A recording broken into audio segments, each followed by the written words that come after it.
In this video, you can see a breakdown of how I learned rock to fakies as an absolute beginner. I'll show you what worked for me and what didn't, and stick around because I've got a big announcement on how you can hang out and talk with me one-on-one.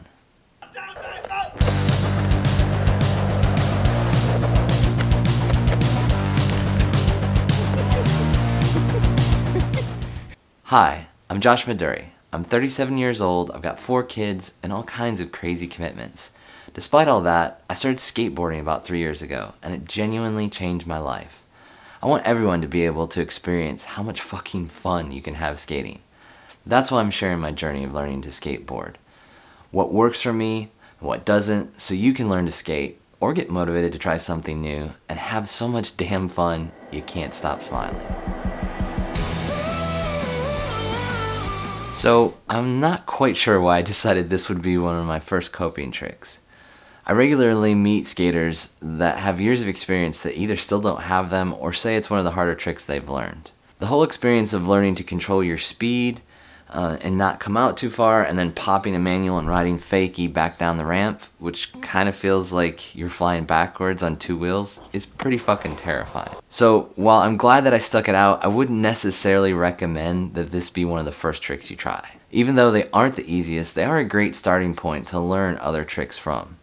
I would absolutely recommend that you invest the time in learning them if you want to learn other vert tricks.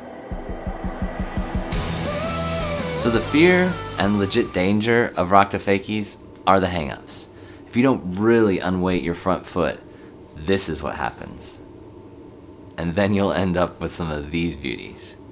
That's a very cropped in picture of my hip. The reason I showed you that pic is to stress you must learn to manual and ride fakie back down the ramp. What I can recommend to build up to this is riding straight up a vert ramp, popping a manual, and then riding fakie back down.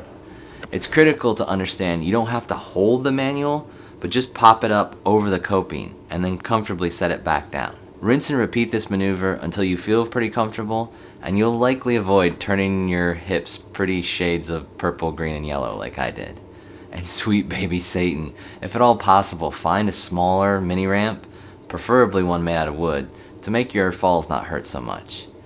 If the ramp is small, you'll relax more and think about what you're doing, and you'll get it so much quicker than trying it on a bigger ramp where all your mind can focus on is how not to shit your pants.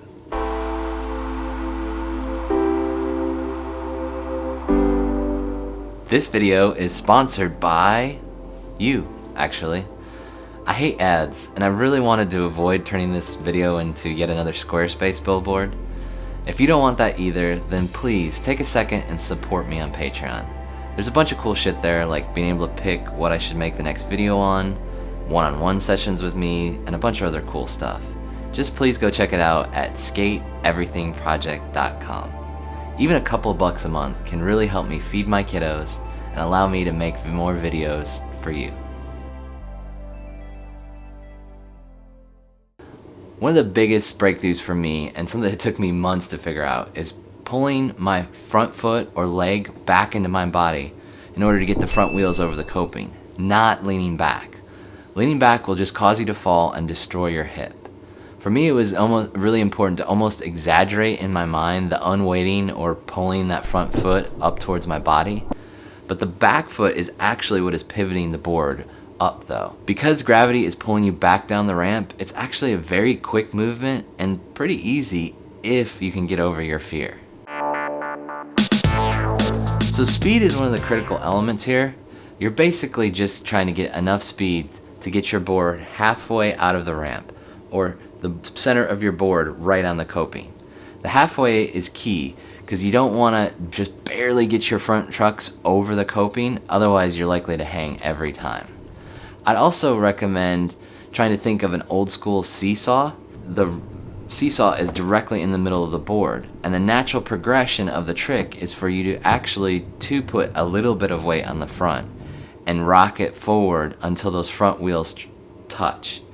I just hesitated to tell you this because so much of the trick involves pulling your front leg up to get those front wheels back over the coping when you're trying to ride this back out. Alright, putting it all together. If you look closely at my first rock to fakies here, I wasn't getting much, if any, rock, meaning my back wheels don't really leave the ramp. For reference, watch how laid out and sexy Justin's are here. This is where speed and centering that board on the coping really comes into play. If you get the board to that halfway point, it's ideal because it's just that seesaw motion, and you can rock your front wheels back over a lot easier.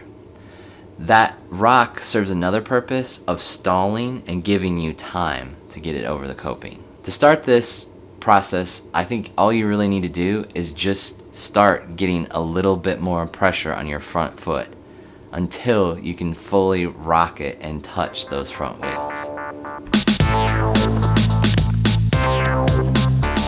If you put the time, blood, sweat, and bruises into learning rock to fakies, you'll come away with an awesome trick, some decent bragging rights, and a tremendous amount of satisfaction that you know how to do such an iconic and challenging trick.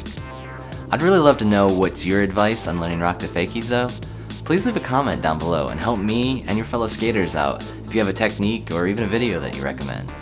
Slap that subscribe button, then the bell icon, and the skate gods will be pleased. Or put your money where your love is and throw a couple of bucks my way on Patreon. Till next time, just get out and skate.